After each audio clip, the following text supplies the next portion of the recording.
नमस्कार दोस्तों, आप सभी का इस बेहतरीन वीडियो में स्वागत करता हूं। और दोस्तों, जैसे कि आपने थंबनेल में देख लिया कि ये वीडियो डायमेंशनल एनालिसिस पे होने वाली है।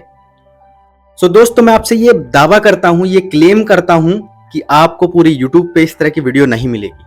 और मैं आपसे ये भी दावा करता हूं कि अगर आपने ये वीडियो पूरी देख ली तो आपको डायमेंशंस जितनी भी हैं वो आपके फिंगर टिप्स पे होंगी। और मैंने काफी सारी ट्रिक्स जो इजी हैं, बहुत ज्यादा इजी हैं, आप एक बार अगर उनको याद कर लेंगे तो वो आप कभी नहीं भूल पाएंगे। और काफी सारी चीजें मैं आपको बताने वाला हूं और ये सीरीज होने वाली है, ठीक है। 20 से 25 मिनट की वीडियोस रहेंगी और उसमें पूरी की पूरी डायमेंशंस हैं जितनी भी, वो मैं कवर अप करूंगा, ठीक है। तो जल्दी से वीडियो को स्टार्ट करते हैं। और मैं वीडियोस पार्ट 1 पार्ट 2 इस तरह से डालूंगा, आप पूरी की पूरी सीरीज देखना, आपको काफ़ी मजा आएगा। और ये काफ़ी अच्छे ट्रिक्स हैं, ठीक है, आपको भी मजा आएगा और आपके नीट में, जेई में काम आएंगी। तो चलिए वीडियो को जल्दी से स्टार्ट करते हैं और एक बेहतरीन वीडियो का आनंद लेते हैं।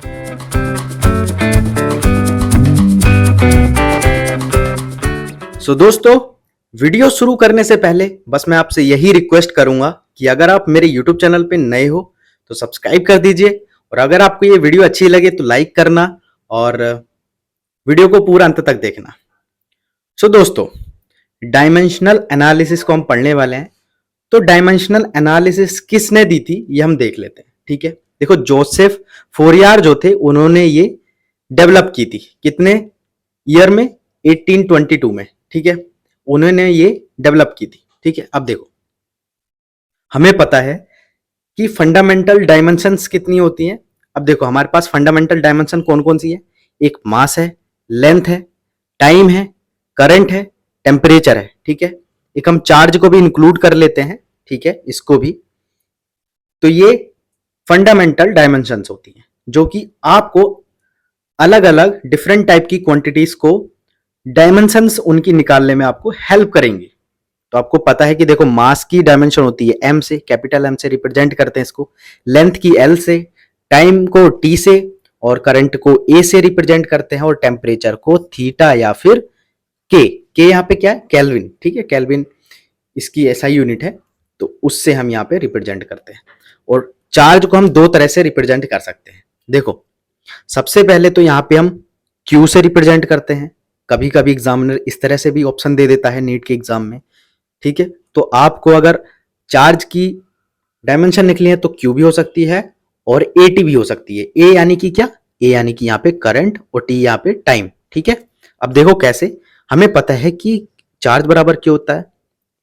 चार्ज बराबर होता है आई टी, आई यानी करंट और टी फॉर टाइम, ठीक है। तो यहाँ पे क्यू बराबर हो जाएगा ए और टी। देखो, आई की जो डायमेंशन होगी वो ए होगी, टाइम की टी होगी, ठीक है।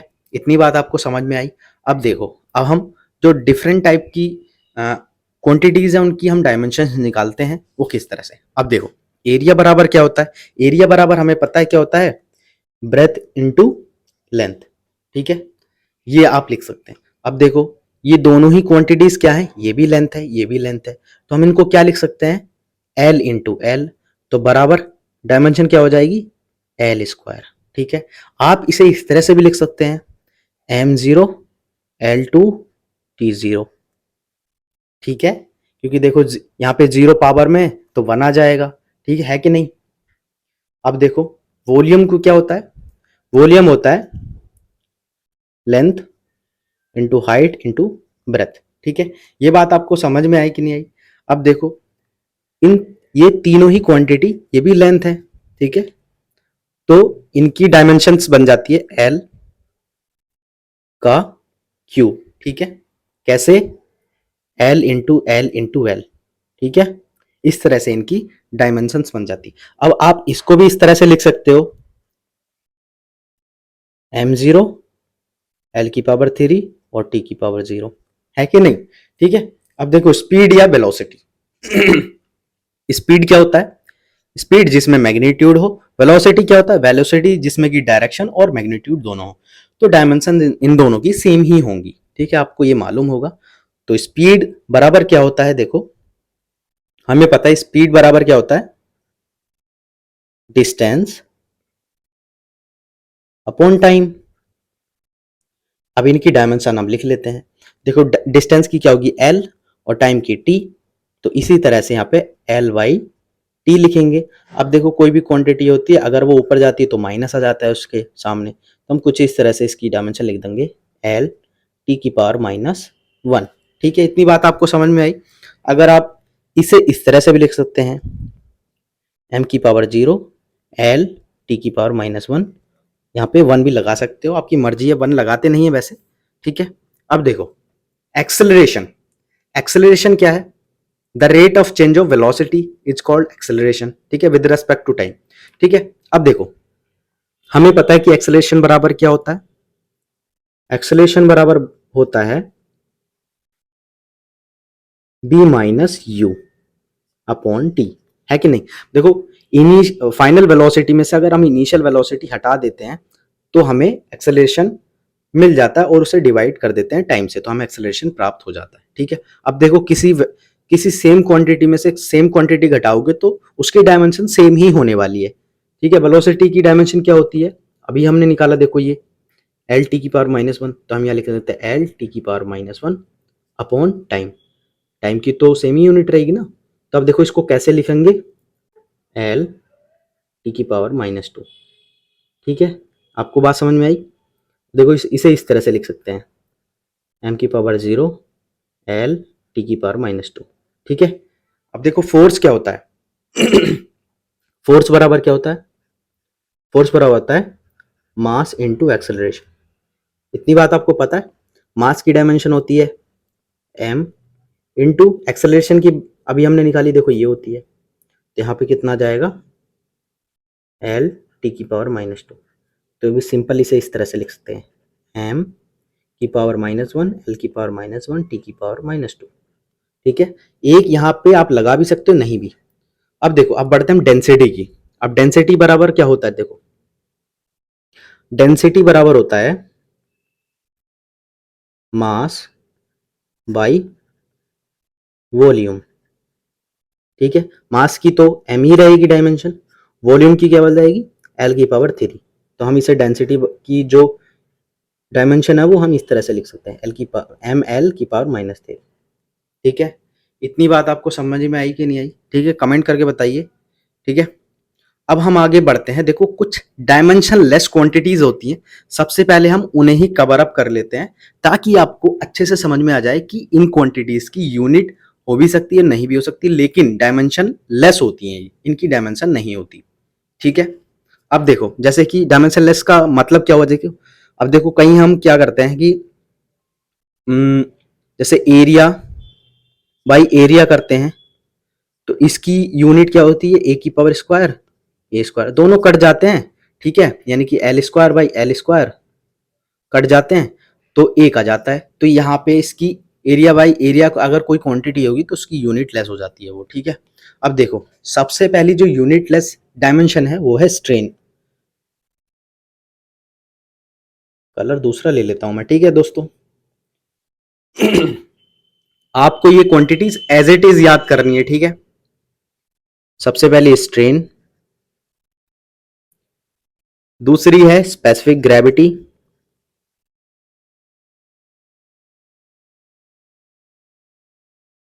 ठीक है, आपको एज इट इज याद करनी है। ठीक है,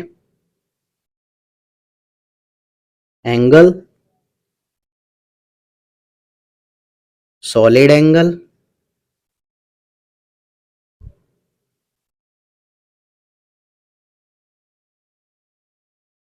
angle of contact,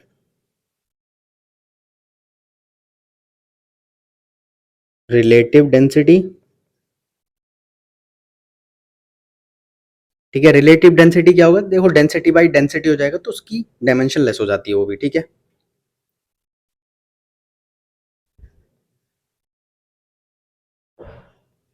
relative permittivity, relative permittivity,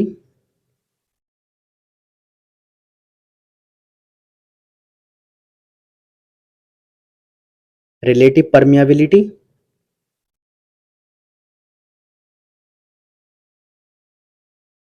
अभी देखो मैं दोस्तों आपको याद भी करवा दूंगा, ऐसी बात नहीं है। ठीक है, आपको बहुत अच्छी तरीके से मैं आपको बताऊंगा, आपको याद हो जाएंगी। बस एक बार मैं सारी ही लिख लेता हूं, ठीक है। रेनॉल्ड्स नंबर,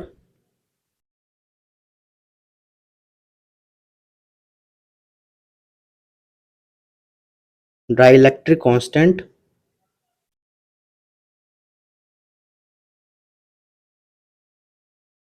पॉइजन्स रेशियो, ठीक है। अब देखो मैं आपको बताता हूं, देखो एस से कितनी है, दो है, स्ट्रेन स्पेसिफिक ग्रेविटी, दो ये याद करो, स्ट्रेन स्पेसिफिक ग्रेविटी। अब देखो ए एंगल कितने आ रहे हैं, एंगल यहाँ पे देखो एंगल 3 बार आया, तो 3 क्वांटिटी एंगल से याद कर लो। एंगल हो गया सॉलिड एंगल, हो गया एंगल ऑफ कॉन्टैक्ट, हो गया 3, ये आपको याद हो गई होंगी, ठीक है। अब देखो यहाँ पे पांच पांच क्वांटिटी आती है आर से, आर से एक ये एक ये एक ये एक ये एक ये, ठीक है। अब देखो यहां तक तो रिलेटिव चलेगा, यहां पे थोड़ा चेंज होगा, तो यहां पे कैसे याद करोगे, देखो रिलेटिव परमेबिलिटी, रिलेटिव परमिटिविटी, इस तरह से आप याद करना, ठीक है। रिफ्रैक्टिव इंडेक्स और रेनॉल्ड्स नंबर, ठीक है। आर से आप ये याद कर लो, देखो पहले कितने हो गए, दो, एस से स्ट्रेन स्पेसिफिक ग्रेविटी, 3 किससे हो गए, एंगल से, angle solid angle, angle of contact, ठीक। उसके बाद में relative density, relative permittivity, relative permeability, refractive index, Reynolds number, ठीक है। ये आर से हो गए। अब देखो दो और एक्स्ट्रा अपने आप से याद कर लेना, डाइलेक्ट्रिक कांस्टेंट और पॉइजन्स रेशियो, ठीक है। अब इतनी बात आपको याद हो जाएगी, आई होप। तो अब अगली आगे बढ़ते हैं ठीक है दोस्तों। दोस्तों मेरा गला थोड़ा खराब है, इस वजह से ये आपको दिक्कत हो रही होगी, तो आप थोड़ा कोऑपरेट कीजिए। अब देखो नेक्स्ट जो आती है वो आती इलेक्ट्रिकल ससेप्टिबिलिटी, ठीक है। दूसरी आती है मैग्नेटिक ससेप्टिबिलिटी,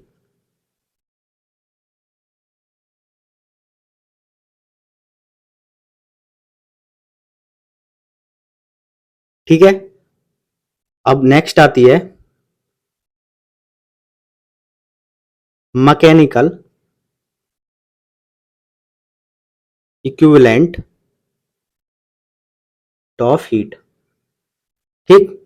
उसके बाद आती है कोफिशिएंट ऑफ फ्रिक्शन, ठीक है।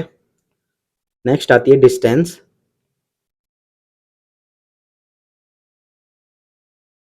ग्रेडियंट, ठीक है। उसके बाद में आता है फेज, उसके बाद में आता है फाइन स्ट्रक्चर कांस्टेंट, ठीक है जी। और नेक्स्ट आता है E J square by M की पावर 5 जी स्क्वायर, ठीक है। अब इसको भी लिख लेते हैं, E square by 2 epsilon naught H C. अब देखो मैंने यहां तक आपको याद करवा दी, यहां तक दो एस से, 3 एंगल से, 5 आपको आर से याद करनी है, ठीक है। यहां तक ये 3 तो रिलेटिव वाली हो गई, 2 आपको एक्स्ट्रा याद करनी है आर से ही, ठीक है। आपको ऐसे याद करनी है ट्रिक से, ठीक है। उसके बाद में है डाइलेक्ट्रिक कांस्टेंट और एक पॉइजन्स रेशियो, आप मन में 3-4 बार पढ़ेंगे, याद हो जाएंगी। अब देखो दो यहाँ पे ससेप्टिबिलिटी से आ जाती है, इलेक्ट्रिकल और मैग्नेटिक, आपको यहां तक याद करना है, इलेक्ट्रिकल ससेप्टिबिलिटी और मैग्नेटिक ससेप्टिबिलिटी, ठीक है। उसके बाद में मैकेनिकल इक्विवेलेंट ऑफ हीट, ये याद करनी है। कोफिशिएंट ऑफ फ्रिक्शन, यानी कितने कोफिशिएंट के साथ, कितने फोर्स के साथ हमारा फ्रिक्शन लग रहा है, उसको हम कहते हैं कोफिशिएंट ऑफ फ्रिक्शन, ठीक है। उसके बाद में डिस्टेंस ग्रेडियंट, ठीक है। यहाँ पे जो फ्रिक्शन की वैल्यू होगी अलग अलग होगी, तो उसकी जो डायमेंशन होती है वो भी डायमेंशन लेस होती है, ठीक है। अब फेज, फेज, ठीक है, फेज भी डायमेंशन लेस होता है, ठीक है। फाइन स्ट्रक्चर कांस्टेंट, अगर कहीं पे आपको ये वैल्यू अगर पूछ ले नीट के एग्जाम में कि इसकी डायमेंशन बताओ, तो यहाँ पे डायमेंशन लेस हो जाएगी ये क्वांटिटी, ठीक है। फाइन स्ट्रक्चर ऑफ कांस्टेंट के नाम से जानते हैं इसको। जैसे कि हमें पता है कि k बराबर क्या होता है, जैसे कि हम सॉरी, हम जब फोर्स लिखते हैं तो यहाँ पे लिखते हैं 1/4 पाई एप्सिलॉन नॉट, तो हम कभी कभी इसको k से रिप्रेजेंट कर देते हैं, ठीक है। तो इस ऐसे ही ये कांस्टेंट है, ठीक है। तो यहाँ पे ई स्क्वायर, ठीक है भाई, 2 एप्सिलॉन नॉट hc है, ठीक है। तो इसकी भी वैल्यू डायमेंशन लेस हो जाती है ये क्वांटिटी भी, ठीक है। यहाँ पे ई की जगह कभी कभी क्यू दे देगा, ठीक है, चार्ज। तो आपको ये बात ध्यान रखना। अब देखो नेक्स्ट क्वांटिटी आती है E J square by m⁵ G square, ठीक है। आपको ये एज इट इज याद रखना है कि ये जो है डायमेंशनलेस क्वांटिटी है। देखो ई यहाँ पे क्या एनर्जी, जे यहाँ पे है एंगुलर मोमेंटम, एम क्या है मास, और जी है ग्रेविटेशनल यूनिवर्सल ग्रेविटेशनल कांस्टेंट, ठीक है। ये अगर क्वांटिटी कहीं भी दिख जाती है आपको तो ये डायमेंशनलेस क्वांटिटी होती है। यहां तक हमने बात कवर अप कर ली, ठीक है। तो अब बढ़ते हैं नेक्स्ट ट्रिक की ओर। सो दोस्तों, आप सामने स्क्रीन पे एक ट्रिक लिखी हुई देख रहे हैं जो बहुत ज्यादा इफेक्टिव ट्रिक है। अगर आप इस ट्रिक को याद कर लेते हैं और समझ लेते हैं तो आपको चुटकियों में बहुत सारी डायमेंशंस ऐसे ही याद हो जाएंगी, ठीक है। अगर आपको कोई भी डायमेंशंस इससे रिलेटेड आती है तो आप चुटकियों में पता लगा लेंगे कि कौन सी डायमेंशन किसकी है, ठीक है। तो चलिए वीडियो को शुरू करते हैं। सबसे पहले हम देखते हैं हमारी ट्रिक क्या है।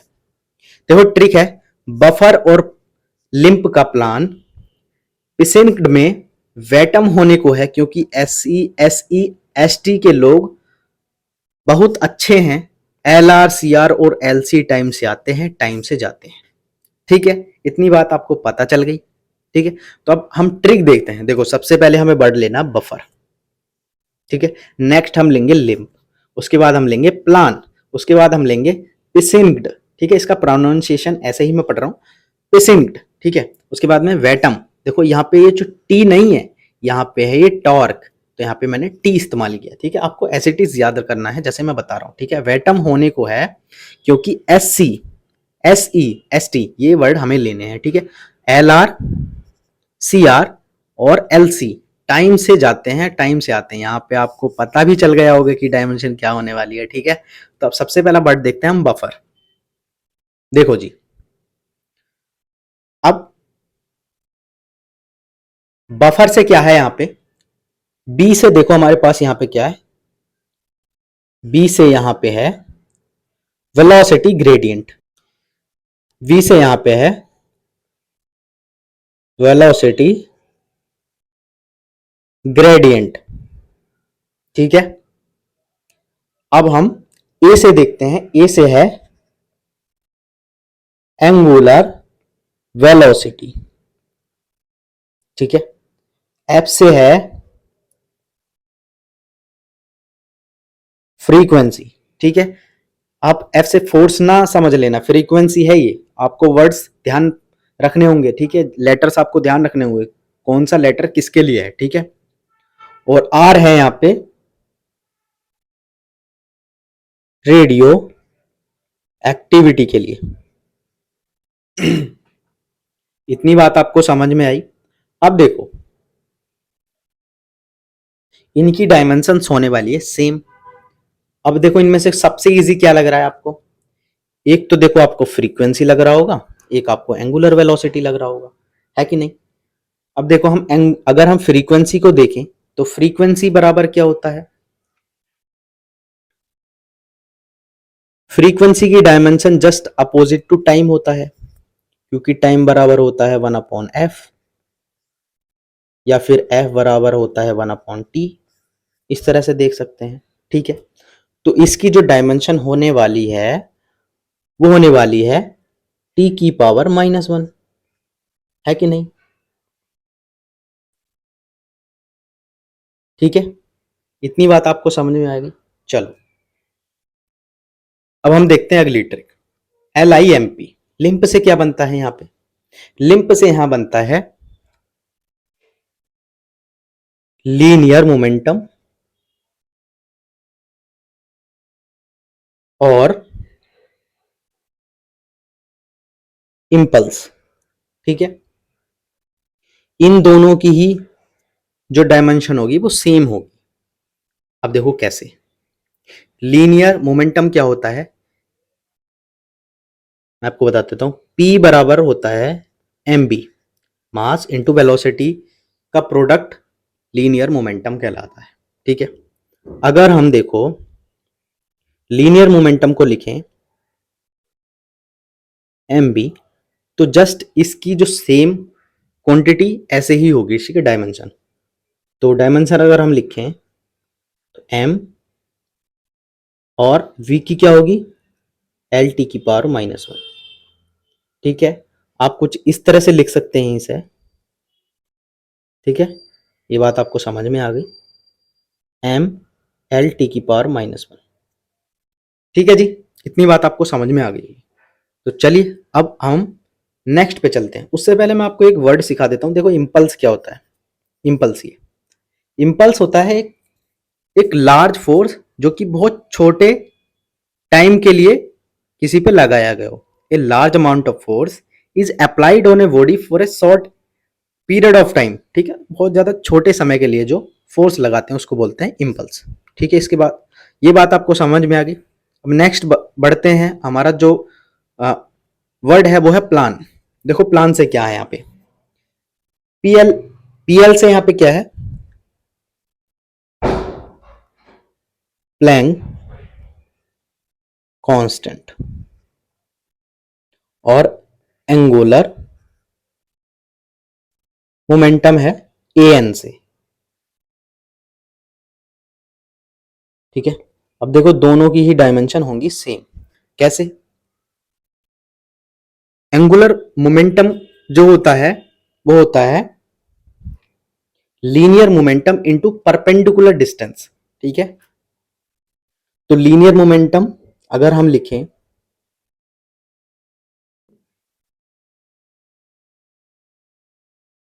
लीनियर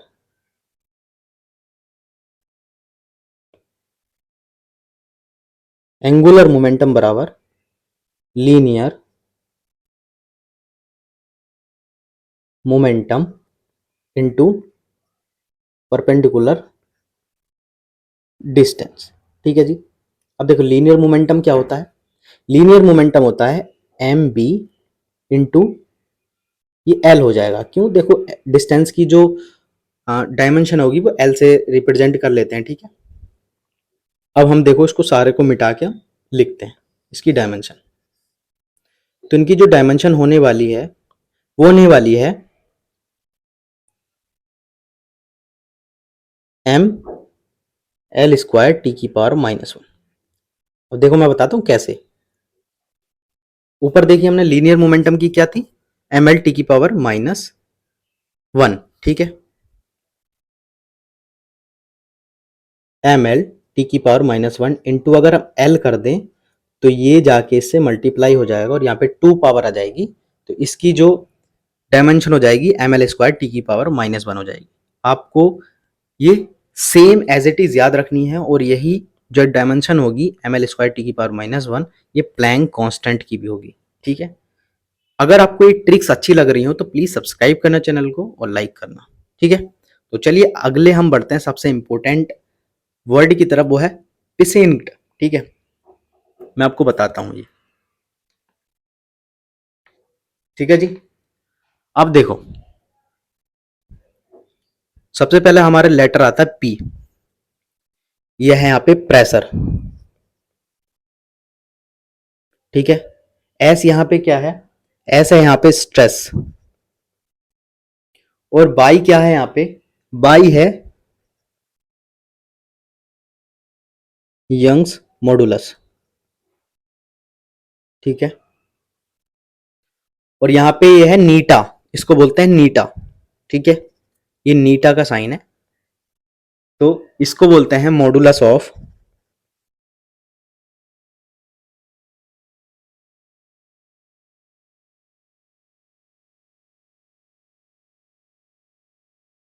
मॉडुलस ऑफ रिजिडिटी, या फिर इलास्टिक मॉडुलस भी आप कह सकते हैं, इलास्टिक। ठीक है, ये आपको इतनी बात समझ में आई। अब देखो के क्या है यहाँ पे, के यहाँ पे है बल्क मॉडुलस।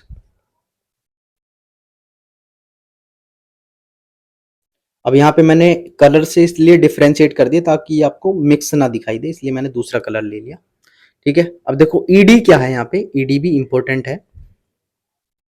ईडी यहाँ पे है एनर्जी डेंसिटी।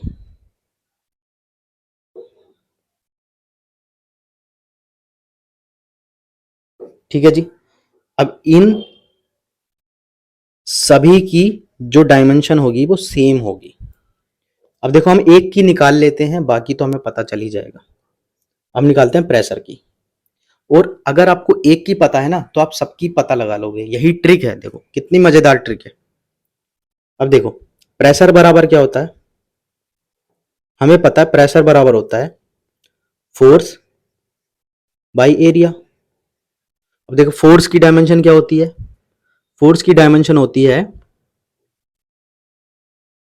एम एल, या हम निकाल लेते हैं एम इंटू ए अपॉन ए की क्या हो जाएगी ए स्क्वायर एरिया। ठीक है, अब देखो कैसे निकाली हमने, एम मास की क्या हो जाएगी एम, और ए की क्या होगी एल टी की पावर -2।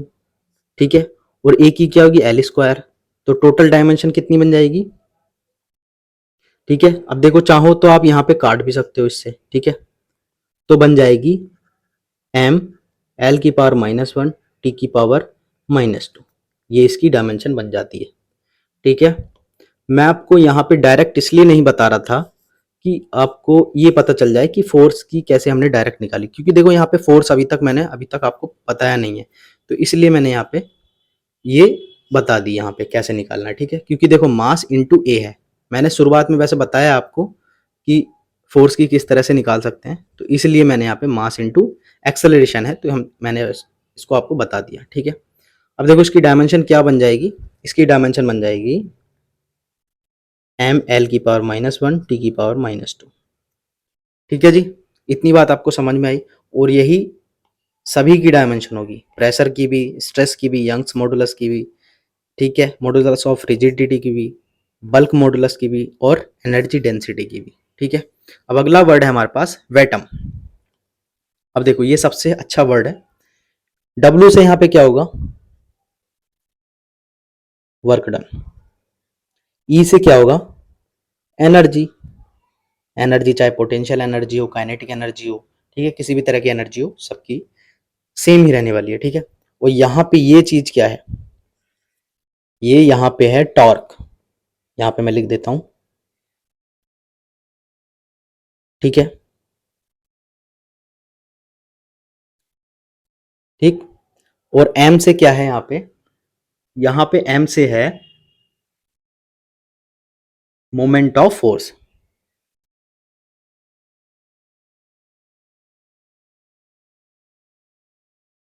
ठीक है, इन सभी की डायमेंशन भी सेम होने वाली है।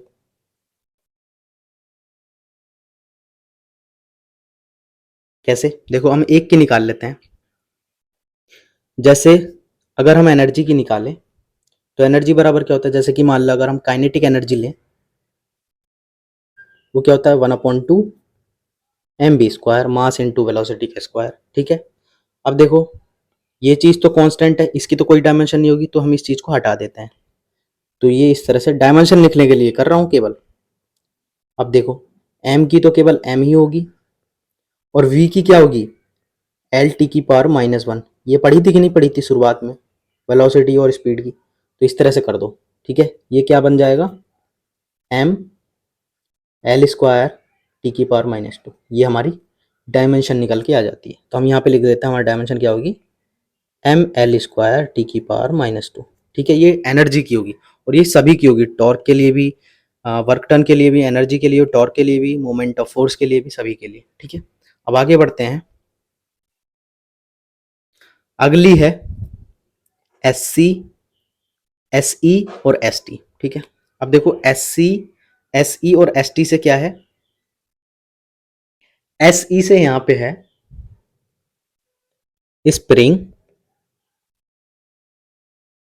कांस्टेंट। एस ई से क्या है, सरफेस एनर्जी, ठीक है। और एस टी से क्या है, सरफेस टेंशन। देखो सारी चीजें एस एस से रिलेटेड है, स्प्रिंग कांस्टेंट, स्प्रिंग एनर्जी, ठीक है, सॉरी सरफेस एनर्जी और सरफेस टेंशन। आप जल्दी जल्दी पढ़ेंगे ना तो आपको सभी याद हो जाएंगी, ठीक है। अब देखो इनकी क्या बनती है यूनिट डायमेंशन, वो बनती है, देखो वो बन जाती है एम टी की पावर -2। देखो इनको आपको डायरेक्ट याद करना है, जब हम अब आगे पढ़ेंगे तो पढ़ेंगे, लेकिन आप अभी के लिए आपको ये डायरेक्ट याद करनी है, ठीक है। ये सारी क्वांटिटीज आपको यार डायरेक्ट याद करनी है। किस तरह से, देखो इन सभी की जो होगी, सभी की जो यहाँ पे होगी वो होगी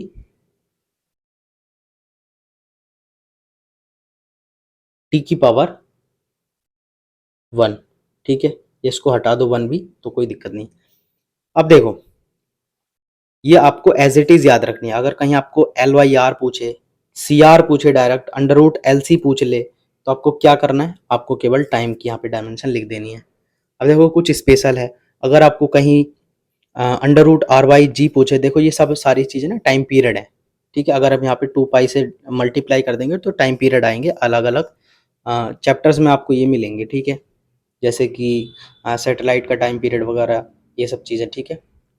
एल वाई जी इस तरह से, ठीक है, आर वाई जी इस तरह से आपको टाइम पीरियड्स मिलेंगे। तो इनकी क्वांटिटीज़ क्या होगी, डायरेक्ट आपको याद करना है, वो होगी, ये भी आपको टाइम के बराबर मिलती है और इसकी भी डायमेंशन टी हो जाएगी, ठीक है। ये भी हमारे यहाँ पे टाइम की ही आपको लिखनी है। कहीं भी देखो आपको मिल जाए ना L Y R, C R, under root L C, under root R Y G, under root L Y G, under root M Y K, under root I Y P E, I Y M B, I Y M G L, इस तरह से मिल जाए quantities. अब तो आपको केवल कुछ नहीं करना, केवल टाइम वाली जो क्वांटिटी आपको डायमेंशन लिखी है उस पर आपको टिक कर देना है, ठीक है। अब और देखते हैं। अब देखो यहाँ पे क्या है, अगर जस्ट आप इन क्वांटिटीज का अगर रिवर्स कर देना, केवल रिवर्स इनका उल्टा, इसको ऊपर कर दें और इसको नीचे कर दें, तो आपको कौन कौन सी क्वांटिटीज मिलेंगी। देखो यहाँ पे क्या था, यहाँ पे था L Y R, L Y R, तो यहाँ आपको क्या करना है, आर वाई एल, इस तरह से करना है। तो यहाँ पे देखो ये आर वाई एल 1/CR था, वहाँ पे क्या था, सी आर केवल था, तो इसको अगर हम 1 में कर दें तो बात वही है, ठीक है। इसको भी 1/√LC, तो इनकी डायमेंशन क्या हो जाएगी, इनकी डायमेंशन हो जाएगी टाइम का इनवर्स,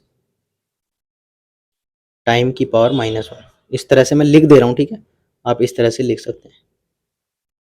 वहाँ पे देखो क्या था, वहाँ पे था आर वाई जी, वहाँ पे था एल वाई जी, तो यहाँ पे जस्ट अपोजिट हो गया है, G Y R, G Y L, K Y M under root में, ठीक है। यहाँ पे सब आपको उल्टा कर देना है, तो इनकी जो डायमेंशन हो जाएगी वो हो जाएगी टी की पावर -1।